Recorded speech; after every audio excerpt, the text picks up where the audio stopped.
اللهم وفقني فيه لموافقة الأبرار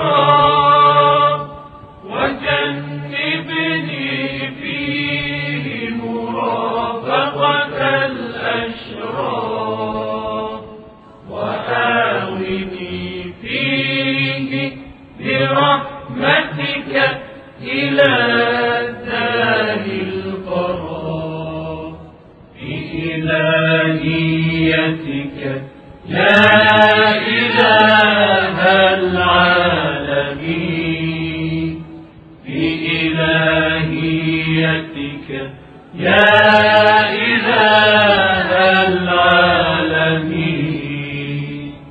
O Allah, on this day grant me compatibility with the good, and on this day keep me away from friendship with the evil, and on this day lead me in it by your mercy to the permanent abode, by your lordship, O the Lord of the worlds.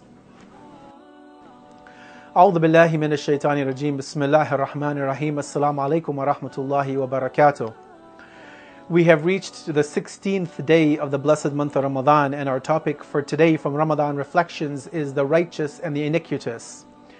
We see in society, in the world, that there are really two groups of individuals. There is no third. You're either a righteous individual or you're one of iniquity. It's very difficult to be on the fence, to be in the middle ground.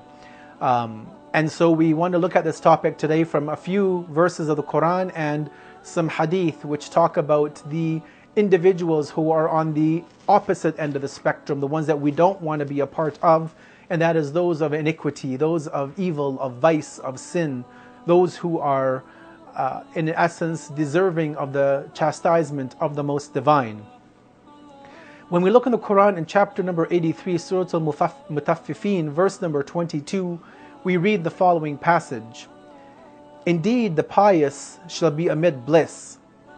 The pious or the righteous are those whom Allah has guaranteed to be in stations of greatness with Allah. These are people who perform righteous actions and who also encourage others to perform righteous actions, because it's not enough only for us to be good people. We have to be those who spread goodness in society and encourage others to be righteous, good human beings, whatever in whatever way possible that they can perform those acts of goodness at whatever level within their own life. We have a beautiful tradition, a saying from the commander of the faithful, Imam Ali, may God's peace and blessings be upon him, in which he tells us the following. He's been quoted as saying, indeed, the vilest of people, the worst of people in the sight of Allah is a despotic leader who is himself misguided and he misguides others. From here we want to look at many different traditions, very short sayings of the 14 infallibles, where they talk about this issue of the worst of individuals, because we need to be aware of both the good and the bad, but more so the bad, to be able to keep away from those actions which would lead us down a path of utter destruction of this world and of the next. And in this first tradition, the first Imam has been quoted as telling us that the worst of people is that despotic leader who himself is misguided. But not only is it at that level, but he also misguides other people. It could be a political figure, it could be a religious figure, it could be a man, a woman, it doesn't really make a difference. But the issue is here is a person who is considered as a leader of a community or of a society, but he or she is not worthy of being in that position, that they themselves are misguided, and may God protect us that they have the ability to misguide others. Let us now look briefly at a few other short hadith as we conclude this discussion for this blessed day of the month of Ramadan. The next tradition we have states, indeed the wickedest of people in the sight of Allah is the one who does not accept the apologies of others. Again, a very important topic, that when people come to us and they have done a wrong and they are seeking our forgiveness, we have to be open-hearted, we have to be generous to accept their forgiveness. As Allah tells us in the Quran, forgive and pardon the mistakes of others. Don't you want Allah to forgive you? So if we expect forgiveness from Allah, then the creations of Allah also expect us to forgive them. The next tradition tells us the following.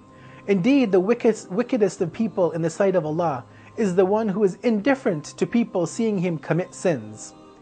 It's one thing for a person to sin at home, in their private.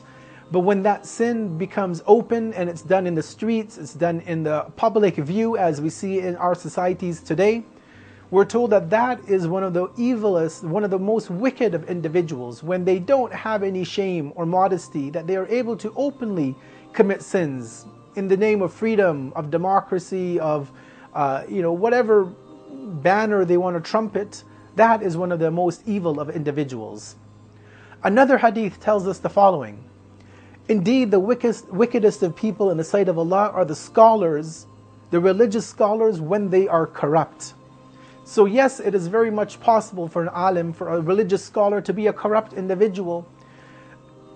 It doesn't mean because somebody looks like a religious scholar, they wear the garb of a scholar, they speak the language of a scholar, that they are, virtuous, that they are noble, that they are respectable people.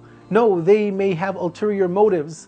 We have to judge each and every individual accordingly, not to let the apparent be our judge that this person is divine or holy or respectable. No, let us judge them on their character, on their words, on their speech. Another hadith tells us the following. Indeed, the wickedest of people is in the sight of Allah is one who is a talebearer. This is a person who will hear something and go and spread it. They will embellish stories to maybe lift somebody up to a level they don't belong. Or more dangerously, they would try to remove the status of somebody who is a respectable person by making up stories, by not telling the truth when they are speaking to other individuals. They are also one of the worst in the sight of Allah. And the last hadith we mentioned for today as we conclude is the following, where we are told, indeed, the wickedest of people in the sight of Allah is one who places a wedge between friends. So you have this sometimes, that you have two people who are very close, and a third person can't stand to see that friendship. They have jealousy, they have enmity in their heart, they have some rancor within their heart, and they want to put a wedge between those two individuals, making up stories, concocting lies, fabrications. The Imam tells us that that is also one of the worst people in the sight of Allah. And so as we close, we ask Allah that we are not within the groups of any of these individuals, that we can be of the righteous, virtuous, and that we can earn the pleasure of Allah subhanahu wa ta'ala. Wassalamu alaikum wa rahmatullahi wa barakatuh.